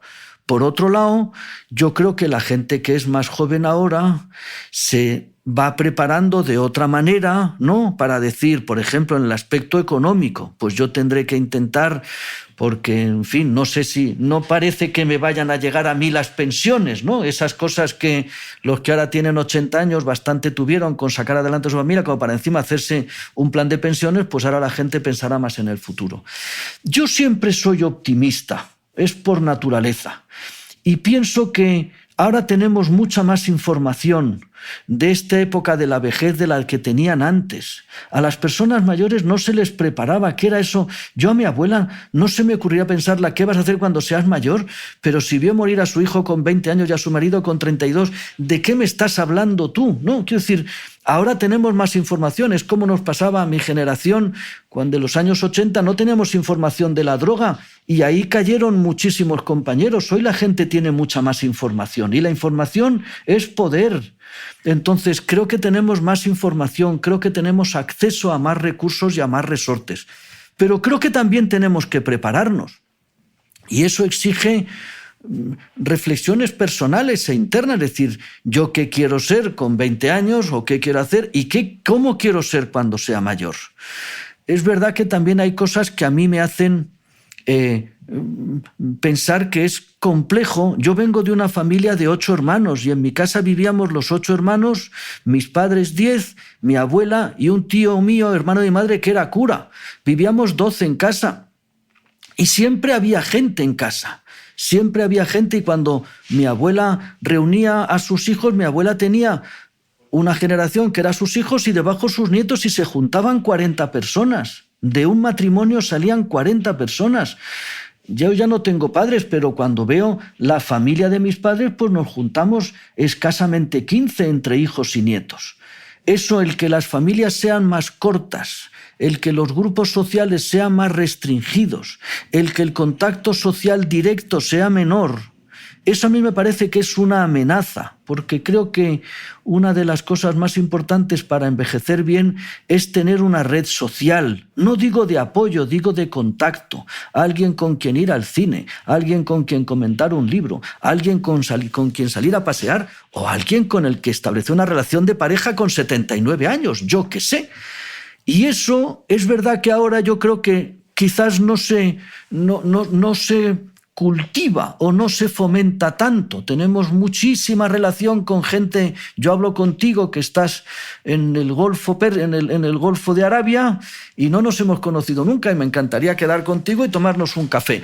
Pero esto es un ejemplo estupendo, ¿no?, de cómo se han extendido y tengo chiquicientos mil seguidores, pero ¿con cuánta gente te has visto la semana pasada? Uy, pues no me he visto más que con 4, ¿no? Eso que ha cambiado debe reflexionar porque seguro que influye en la manera de envejecer, ¿no? ¿Y la soledad mata, José Antonio? Uy, matar como término absoluto es complicado, pero la soledad aporta una carga enormemente negativa a la vejez. No solo la soledad por haber perdido seres queridos, ¿no? Si murió mi mujer con la que llevaba casado 60 años, con la que tenía mi proyecto de vida durante no sé cuántos años, o mi hijo falleció, no solo por la pérdida, sino gente que está sola, que ha vivido sola toda su vida, vivido sola no, que no ha tenido familia entendida como pareja o como hijos, y que sus vínculos de amistad han sido pocos porque ha trabajado mucho, porque ha viajado mucho, yo qué sé por qué. Y se encuentra con 80 años y tengo poca red social, yo no sé si mata, pero sí que hace que la calidad de la vida sea mucho peor, ¿no? Quería volver a tratar el tema del entrenamiento de fuerza porque yo soy muy plasta y siempre les digo que yo lo que quiero es poder levantarme sola del sofá cuando sea mayor y subir la maleta al compartimento superior del avión sin que nadie me ayude. Y has mencionado justo al doctor Alejandro Lucía y él decía en este mismo podcast que mejorar la fuerza se asocia a mayor longevidad y menor riesgo cardiovascular. Las personas mayores viven más si tienen más fuerza. Decías que antes tú que era muy importante personalizar. Entonces, ¿cómo se debe recomendar actividad física a las personas mayores? Mira, primero, la actividad física es movimientos corporales que consumen energía. Hacer así con el dedo índice, esto es actividad física. Ejercicio es actividad física coordinada, estructurada, dirigida a mejorar algún aspecto del fitness, de mi situación, ¿no? Entonces yo, ejercicio físico es que me pongo a levantar peso o me pongo lo que sea. Viene bien explicar que hay 4 tipos de ejercicio físico. 4.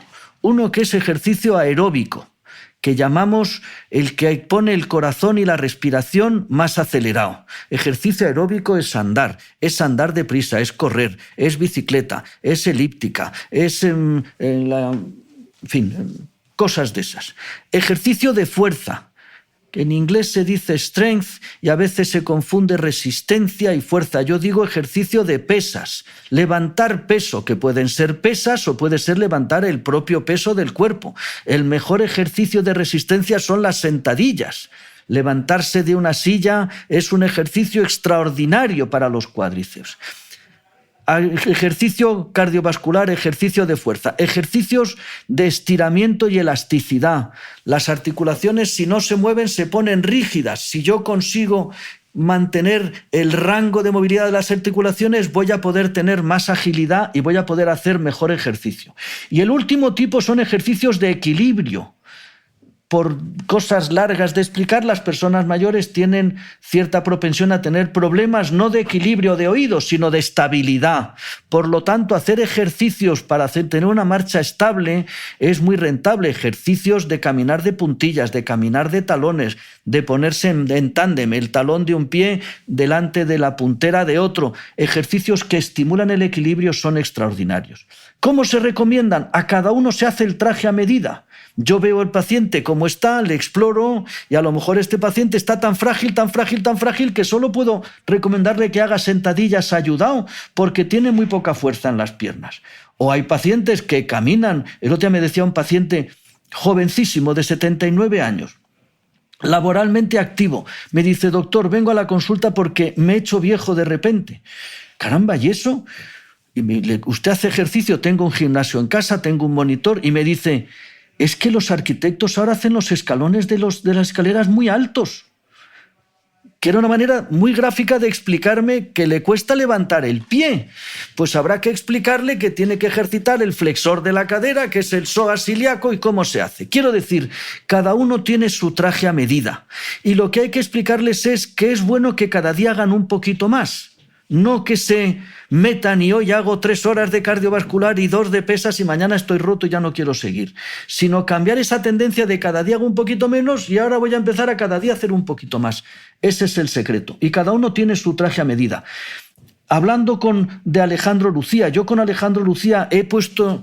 Con Alejandro Lucía, no con su ayuda, él y yo hemos conseguido poner en pie proyectos de investigación en el que hemos demostrado que señoras de 90 años, de más de 90, alguna de 95, en residencias de ancianos, en un programa muy sencillito de fortalecimiento del cuádriceps, mejoraban la fuerza de su cuádriceps, eran capaces de mover 10 kilos más después de 3 meses de programa y se caían menos. Señoras de 90 años de una residencia de ancianos. Ahora tenemos aquí también un programa diseñado con Alejandro Lucía, un programa para intentar prevenir que los ancianos durante su estancia hospitalaria, que en general los tienen todo el día sentados o encamados, solo con levantarles y que hagan unas sentadillas en el hospital y que den unos paseos por los pasillos, salen menos discapacitados que si los tenemos sentados. Quiero decir, nunca es tarde para empezar a hacer actividad física y los beneficios se ven muy rápidamente. Incontestable. Incontestable. Y de eso hay incontestable. Y de eso hay evidencia. Hay evidencia y además hay una cosa buena. Hay evidencia hecha aquí. Cuando yo empecé hace 30 años, hablabas de papeles hechos en Estados Unidos. Ahora hay evidencia aquí, que hemos hecho aquí en Madrid, que se ha hecho en Pamplona. El doctor Martínez Berilla ha hecho unos papeles extraordinarios publicados en el Lancet que son extraordinariamente buenos. Es decir, lo hacemos aquí en España con población nuestra. Eso es enormemente relevante, ¿no? Esperemos que el mensaje cale, yo espero que sí. ¿Cómo, pensando en las nuevas tecnologías, estábamos hablando antes del diseño de las ciudades, las smart cities, de estas cosas que se habla tanto, ¿cómo afecta esta transformación tecnológica que estamos viviendo ahora a los ancianos?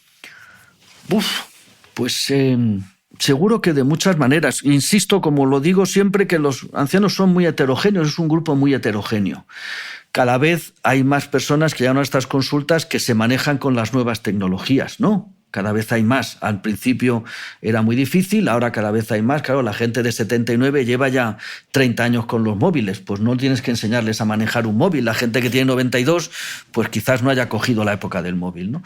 Es a la vez un elemento de ayuda, porque me permite poder hablar con mi hijo que está en Londres, me permite hablar con mi nuera que vive en Vallecas, me permite verle la cara. Eso es una cosa extraordinaria, ¿no? El poder verse las caras y poder hablar aunque tu hijo esté en Australia o aunque tu nieta esté en la India. Es una cosa extraordinaria. El que te permita de una manera dosificada, a mí me admira el decir, pues ayer he estado visitando el Guggenheim de Nueva York a través de su página web, es espectacularmente bueno, o que puedas ver las películas que puedas ver. Quiero decir, todo eso ayuda. Pero también tiene el riesgo, y tengo alguna paciente que está un poco enganchada de estas cosas, ¿no? Y que sale poco porque se pasa todo el día entero, o en las redes, o en internet, o en el solitario, o ¿entiendes? Entonces, creo que como todas las cosas es bueno, pero usado de una manera beneficiosa.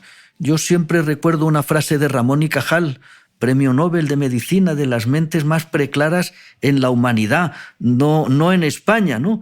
Que decía, ahora esto, les ha dado ahora a la humanidad por viajar en auto, y viajar en auto te hurta el placer de disfrutar del paisaje que solo te lo da viajar en carro. Pues tenía razón, don Santiago tenía razón, que viajar en carromato, que ibas a 12 kilómetros por hora, podías ir viendo cómo crecía el césped alrededor de la cuneta, y ahora viajamos y hacemos 1000 kilómetros en coche y no nos enteramos de dónde hemos pasado. Esto es una cosa parecida. Las nuevas tecnologías son básicamente positivas y tienen un papel enormemente bueno en cosas, pero usadas de una manera apropiadamente, ¿no?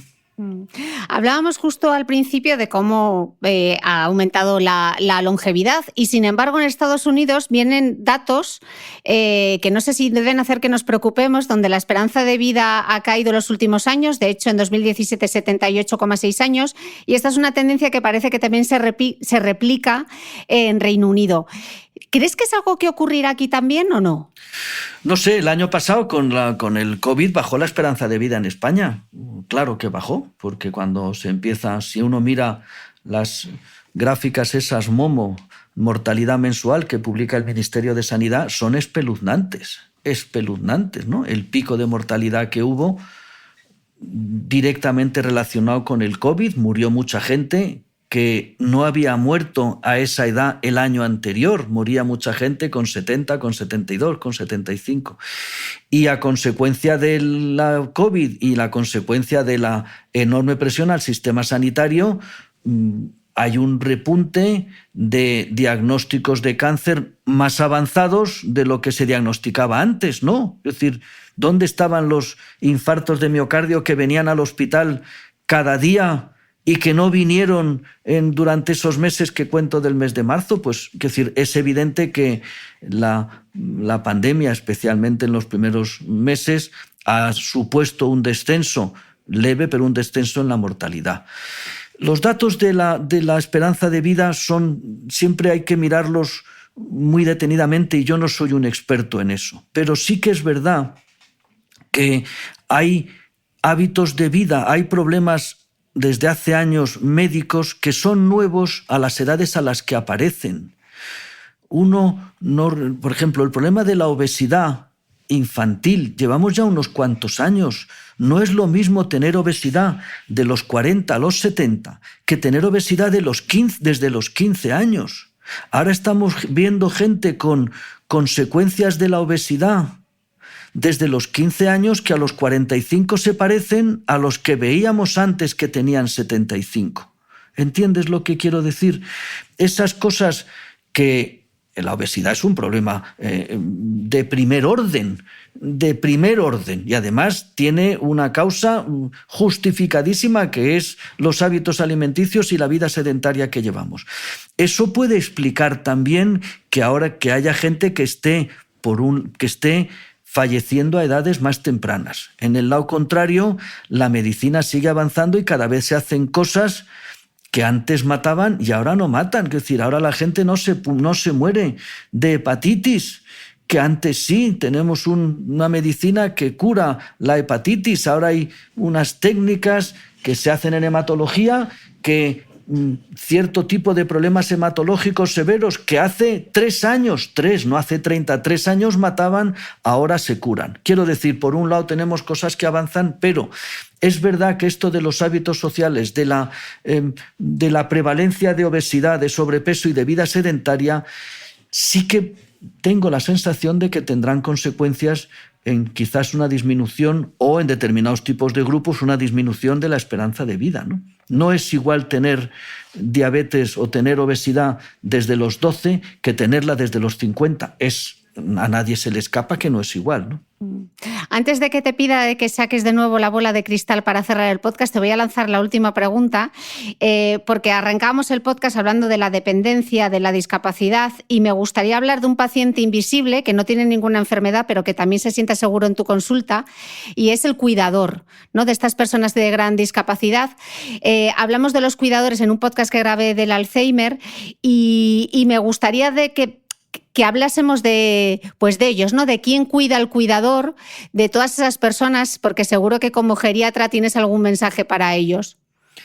Mira, nosotros cuando vemos en la consulta pacientes con gran dependencia, o con gran dependencia física o con gran dependencia mental, y hablamos, siempre dedicamos una parte final importante. Yo en mi discurso que uno establece ya con los años, digo, y ahora vamos a hablar de lo más importante, que es del cuidador. Habitualmente suele ser una mujer, suele ser la mujer del paciente o suele ser la hija del paciente o la hija del paciente, ¿no? ¿Cómo está usted?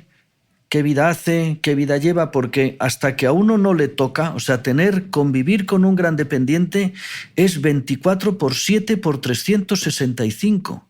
Nadie sabe lo que es eso hasta que te toca. 24/7/365. Que si tienes que atender a una persona es duro, pero si encima se trata de tu compañero de vida de los últimos 70 años, o de tu padre o de tu madre, el coste físico y el coste emocional, nadie sabe lo que es hasta que no te toca. ¿Quién se ocupa del cuidador? Poca gente. Poca gente. Poca gente, incluso ni el propio cuidador se ocupa de él.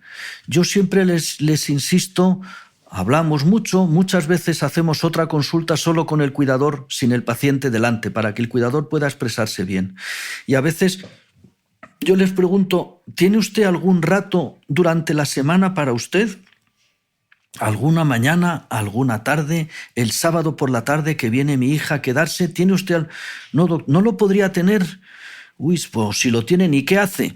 Pues voy a misa. Hombre, está muy bien ir a misa, pero ¿no le gustaría hacer algo en lo que se diera usted cuenta que lleva 2 horas sin pensar en su marido o en su mujer o en su madre, ¿no? Porque esto es como una cosa que a uno no es una carrera de 100 metros, es un maratón que no sabes cuánto va a durar. Oye, si hay que quedarse sin dormir 10 días, pues venga, 10 días o 15, pero es que esto a lo mejor son 15 años. Entonces, ¿qué hago? ¿Cómo me lo planteo? ¿Cómo reparto las tareas? ¿No? Porque yo conozco personas, mujeres, que la mayoría de las veces que les ha costado su puesto de trabajo, que les ha costado su vida de relación, que les ha costado su vida de pareja, que han terminado yendo a vivir con su padre o con su madre con 40, con 50 años para cuidarles los siguientes 25. Entonces, por eso decía antes que prevenir la discapacidad y la dependencia es de las cosas más rentables, porque eso es lo que antes, cuando se ponen números, esos son 3.000 euros al mes. 3.000 euros al mes. A ver quién tiene 3.000 euros al mes para eso. Entonces, el intentar enseñar, ahora afortunadamente podemos ingresar antes a alguien para lo que se llama el respiro, el descanso del cuidador. Se ingresa al paciente 15 o 20 días para que esa persona tenga 15 o 20 días y se pueda ir a donde él quiera para coger aire, ¿no? Pero es un tema enormemente complejo. Por eso insisto, si conseguimos que haya el menor número posible de personas dependientes, es mejor para la persona, es mejor para los cuidadores y es mejor para la sociedad por el coste que eso lleva, ¿no?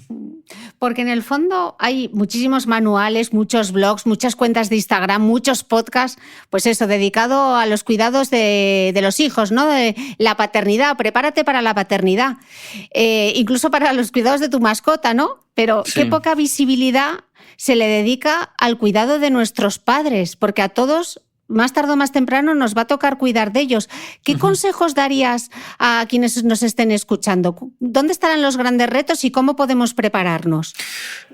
Vuelvo un poco a lo de siempre, intentando que los padres estén lo más sanos posibles el mayor tiempo posible, uno conseguirá no tener que cuidar a los padres, sino tener la enorme suerte de poder disfrutar, tener unos padres que tengan 103 años y el hijo tenga 80. Eso es un poco el reto, el intentar que los padres estén lo más activos mentalmente, el ofrecerles cosas para que les guste, para que aprendan, para que estén. Y luego hay una cosa muy mala, muy frecuente, que conviene evitar. El padre está aquí, o la madre, y el hijo está aquí, más abajo. El padre y la madre son padres y madres. Y no se puede invertir la relación y convertirse en un hijo o en una hija mandona y que de repente decida mandar lo que es bueno para el padre, lo cual vemos muchas veces. A mí recuerdo una vez que me vino a la consulta un paciente y su hija. Buenas tardes, soy el doctor tal, ¿en qué les puedo ayudar? Doctor, vengo a que usted le prohíba a mi padre conducir. Pues ha terminado la consulta, porque primero yo no soy quien para prohibir, no tengo autoridad para prohibir y no es mi estilo. Si el Estado le ha dado un carné, pues podrá conducir, y si no conduce bien, pues tendrá que dejar de conducir, pero no prohibamos. Y con mucha frecuencia los hijos nos dirigimos a los padres con imperativos. Tenemos poco tiempo y llamamos por teléfono desde el coche camino al trabajo. ¿Qué tal estás? Bien. ¿Qué tal la tensión? Bien. ¿Te has tomado la tensión? Sí. ¿Has salido a pasear? Sí. ¿Te tomaste las medicinas? ¿Tienes cita con el dermatólogo? Sí. Bueno, recuerda que no puedes comer pasteles. Y cuelga. Y al rato llama a otro hijo que también va de camino al trabajo y tiene poco tiempo y le dice: ¿qué tal estás, madre? Pues estoy muy bien. ¿Qué tal has dormido? Bien. ¿Y la tensión? Bien. No salgas a no sé qué. Ten cuidado con no sé cuánto, ya te ha dicho el médico que tienes, porque tienes, y cuelga. Y a mí me dicen los pacientes, es verdad que les tiro de la lengua, con mucha frecuencia: doctor, la gente solo se dirige a mí para mandarme. Entonces yo les recomiendo a los hijos que se quiten el imperativo de la boca. El padre o la madre no tiene que. Al padre y la madre oye, me encantaría que me acompañaras, me gustaría mucho porque voy a comprarle un regalo a tu nieto y no sé si comprarle el jersey rojo o el jersey verde. ¿Por qué no vienes conmigo, que me ayudarías así? Voy a recoger el coche al taller y no sé si poner unas ruedas de Michelin o unas Pirelli. Eso, seguir manteniendo la relación padre-hijo, eso augura que el padre siga, y la madre, los padres sigan estando en el sitio en el que tienen que estar. Cuando les aniño, les quito la autoridad, les impongo, los manejo, eso no suele ser bueno, ¿no? No suele ser recomendable, ¿no? Hace poco fui a ver a una señora a su casa y me llamaron y voy a ver, y me habló una señora muy mayor, y le digo: buenos días, buenas tardes, la vengo a ver, y dice: no, doctor, no viene usted a verme a mí, viene a ver a mi madre. Y su madre tenía 107 años y la hija tenía 83. Y la madre, en fin, estaba en una condición, la que sea. Y hace poco me llamó la hija para comunicarme que había muerto su madre y que no se hacía la idea de que ya mi madre hubiera muerto, y tenía 107 años. No estoy diciendo que tenemos que seguir pensando que los padres son eternos. Lo que digo es que mientras estén los padres son padres y los hijos somos hijos, aunque el padre tenga 100 y la hija tenga 75. Y como tal hay que tratarlo en condiciones normales. Si resulta que el paciente ha perdido sus facultades y que está demenciado y que quiere salir de casa a las 2 de la mañana y que quiere acuchillar al vecino, por supuesto hay que impedirlo. Pero eso de que se va imponiendo y va perdiendo autoridad, yo vuelvo al ejemplo de mi abuela. En mi casa, mi abuela tenía su dormitorio, era la única que dormía sola, porque era la persona más importante de la familia, era la abuela, tenía la autoridad. Yo era el pequeño y yo tuve mi primera cama con 8 años, porque no había cama para mí, yo dormía donde caía. Pero la abuela tenía su cama y allí no se ponía una cama para el niño de ninguna manera. El niño no tenía cama y dormía con otro hermano. Eso de quién es la autoridad creo que es una cosa buena, y seguir manteniendo la relación de un padre con un hijo, que significa que con la que sea comento lo que me gusta, le pido consejo, le transmito cosas, le cuento cosas. No te voy a decir lo que tienes que hacer, esto no lo comes, esto te lo comes, esto te lo pones, esto no te lo pones. Y al final eso no facilita ni el envejecimiento satisfactorio ni facilita una buena relación en la casa, ¿no? Bueno, hoy te he propuesto un viaje que te he hecho ministro. Sí. Te he hecho una conferencia con Bezos. Saca por última vez la bola de cristal y hazme una predicción, venga, de cómo será la sociedad del futuro. Joder, qué cosas me preguntas tan difíciles. ¿Cómo será la sociedad del futuro? Uy, es que es difícil pensar cómo será o no pensar cómo le gustaría a uno que fuera, ¿no? ¿O cómo te gustaría que fuera? No sé, yo creo que a mí me gustaría, es más fácil decir cómo, es que las predicciones te digo que me gustan poco, ¿no? Porque las predicciones al final pues es un tiro al aire, ¿no? Y me gusta poco intentar respaldarlas con cosas. Me siento más cómodo diciendo cómo me gustaría.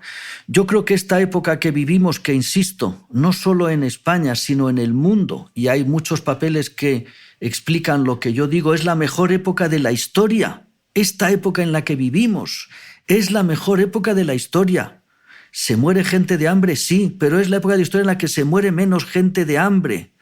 Quiero decir, ¿hay pobreza? Sí, pero es la época de la historia donde hay menos pobreza en el mundo. Entonces es la mejor época de la historia y los avances científicos van a velocidad de vértigo. No creo que acabemos con el envejecimiento ni que veamos el fin del envejecimiento, pero a mí lo que me resultaría más estimulante, porque lo veo.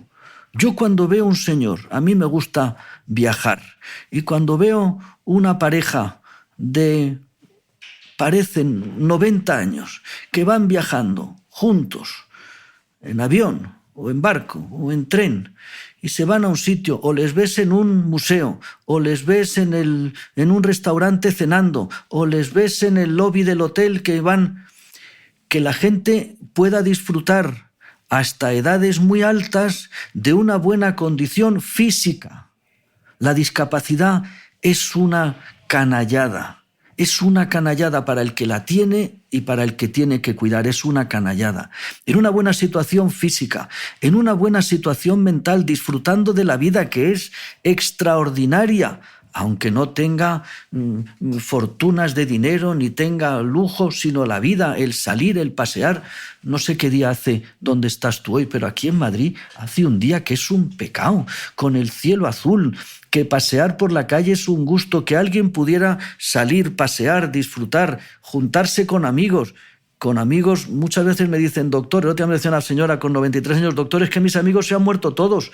Pues échese amigos más jóvenes. No, quiero decir, el tener gente con la que compartir cosas. Y algo importante es el seguir siendo importante en tu entorno familiar. Es una barbaridad arrumbar al abuelo o a la abuela. Digo abuelo en términos familiar, yo jamás me refiero al mayor como abuelo. Es una barbaridad arrumbarlo, quitarle la autoridad. No estoy diciendo que siga mandando y que diga con quién se casa la nieta o qué carrera hace el hijo. No me refiero a esas chorradas, me refiero a escuchar la voz de alguien que tiene una experiencia vital de 85 años. Caramba, eso es un tesoro. El que el viejo pueda seguir disfrutando de una buena vida física, mental y social y que tenga un papel. No digo que tenga que ser trascendente, pero el papel más útil que pueda ser, creo que eso es bueno. Por eso me gusta comentar que Clint Eastwood ha hecho una película con 92, o me gusta pensar que Mick Jagger sigue cantando, que Bruce Springsteen va a iniciar otra gira con 72 años, o que la reina de Inglaterra, que es así, que es inmortal, tiene 95 años y ha ingresado unos días en el hospital. El ir viendo personas que dices son trascendentes, son importantes, están activos, aportan toneladas a la sociedad, aportan toneladas, pero no me refiero porque seas un director de cine, alguien que se ha pasado la vida entera labrando en el campo y que tiene 92 años, aporta toneladas de conocimiento. Y creo que eso es una cosa bueno. Entonces a mí, si me dices cómo veo, me encantaría que las personas pudieran disfrutar de esos años que tienen por delante, de una manera plena, y que igual que uno disfruta cuando tiene 20 y empieza a hacer su proyecto de vida y tiene una pareja, o tiene 30 y empieza a tener hijos, o tiene 40 y laboralmente está sintiéndose más valorado, ¿qué hago con 75? Pues qué estupendo, pues que estoy iniciando un estudio o he hecho una carrera porque siempre me ha gustado saber de Goya y nunca tuve tiempo de saber de Goya. Eso es como yo creo que sería una cosa. No sé si estoy contando cómo veo el futuro o cómo me gustaría a mí envejecer, no lo sé. Me ha encantado. Yo me he hecho mi propia receta para disfrutar de la vejez, que me la voy a apuntar en un post-it, y es ilusión, tener un cerebro social, tener cierto colchoncito, un poco de salud financiera, de ahorro, que eso también hablamos en este podcast, y estar bien físicamente para levantarme yo sola del sofá. Doctor, millones de gracias. Ha sido un auténtico privilegio poder charlar contigo. Cuánto hemos aprendido, y seguro que desde el otro lado piensan igual que yo. Muchísimas gracias. Gracias a ti, como siempre. Muchas gracias, de verdad.